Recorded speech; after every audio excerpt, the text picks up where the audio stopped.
আসসালামু আলাইকুম। Vivo mobile কিভাবে রিসেট করবেন? আপনার ভিভো মোবাইলটাকে যদি আপনি নিজেই রিসেট করতে চান তাহলে আমার এই ভিডিওটা শেষ পর্যন্ত দেখুন।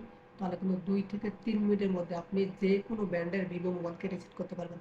যারা ভিডিওটি দেখতেছেন ছোট্ট একটা রিকোয়েস্ট, প্লিজ সাবস্ক্রাইব করে লাইক করে অনেক বেশি শেয়ার করে দিবেন যাতে সবাই প্রয়োজনের সময় তাদের ভিভো মোবাইলটাকে রিসেট করতে পারে। যে কোনো মডেলের ভিভো মোবাইল কিভাবে রিসেট করবেন? রিসেট করার জন্য প্রথমে আপনি আপনার ভিভো ফোনের সেটিংসে চলে আসবেন।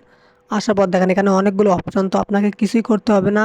শুধুমাত্র উপরে দেখেন সার্চ নামে একটি অপশন আছে, এখানে ক্লিক করবেন। ক্লিক করার পর আপনি লিখবেন রিসেট, RESET, রিসেট লিখবেন, কারণ ভিতরে সেটিংসগুলো একটু কঠিন, তাই আপনি খুব সহজে যা সার্চ করেই কিন্তু আপনি রিসেট অপশনটি পেয়ে যাবেন। দেখেন এখানে অনেকগুলো রিসেট অপশন চলে আসছে, তো সবার শেষে দেখেন লেখা আছে erase all data factory reset. আপনি just erase all data factory reset যেখানে লেখা আছে এখানে একটা ক্লিক করে দেবেন। ক্লিক করে দেওয়ার পর দেখেন লেখা আছে erase all data factory reset.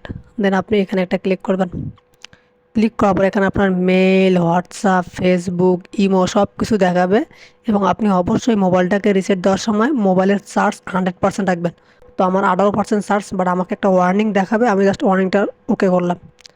করার পরে এখন দেখেন আপনি এখানে আপনার ফোনে যে প্যাটার্ন লকটি আছে, ফিঙ্গার লক আছে, অথবা স্ক্রিন যে লকের পাসওয়ার্ডটি আছে সেই পাসওয়ার্ডটি আপনি এখানে দিয়ে দেবেন। তারপর দেখেন লেখা আছে ইরেজ অল ডাটা, এখানে কিন্তু ক্লিক করলে আমার মোবাইলটা রিসেট হয়ে যাবে, ইরেজ হয়ে যাবে, এবং আমার মোবাইলটা নতুন হয়ে যাবে, অর্থাৎ অনেক ফাস্ট কাজ করবে। এখন আপনি যখন আপনার ফোনটাকে রিসেট করবেন তখন কিন্তু অবশ্যই আপনার ফোনে যে গুরুত্বপূর্ণ ছবি আছে, পিকচার আছে, কন্ট্যাক্ট নাম্বার আছে, এগুলো আপনি অন্য একটা ফোনে রাখবেন, অথবা আপনার ফোনে যে ড্রাইভার আছে, গুগল ড্রাইভ আছে, আপনি গুগল ড্রাইভে রাখবেন, অথবা জিমেলে করে অন্য কাউকে দিবেন, নাহলে পেন ড্রাইভে করে অন্য কাউকে দেবেন। আশা করি বুঝতে পারছেন। এভাবে আপনি সঠিক নিয়মে যে কোনো ফোনকে রিসেট করতে পারবেন। ধন্যবাদ ভিডিওটি শেষ পর্যন্ত দেখার জন্য।